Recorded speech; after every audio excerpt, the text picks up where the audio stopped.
by the end of the day they're like, they don't do anything because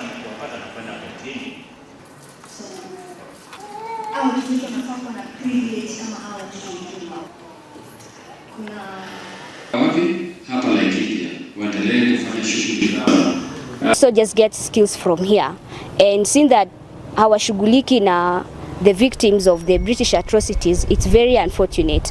We are still calling them out, demanding for justice, and we are not being sorry for anything. Wengine walisalishwa watoto, na kwa mila na desturi time hiyo unakuta sasa mama akipatikana na kitu kama hiyo, amesalishwa mtoto ya nje ya ndoa, hiyo mama hakuna mwanaume tena anaweza muoa.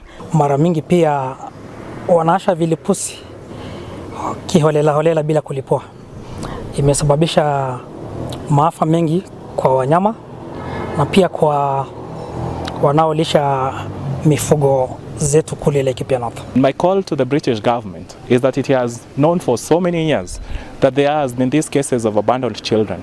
They've not taken any responsibility, and their silence cannot in any way be translated to mean they are innocent.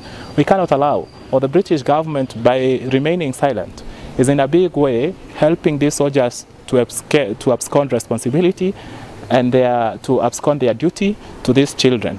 Our correct perspective as the Communist Party is that we are campaigning to remove all military bases, all foreign military bases, without negotiations in our country. We are saying that there has been historical injustices here in Laikipia, starting from land injustices. Over 50% of this county belongs to the hands of what we are calling the remnants of colonialism. All right? And we know very well that there's a lot of mineral wealth in this county.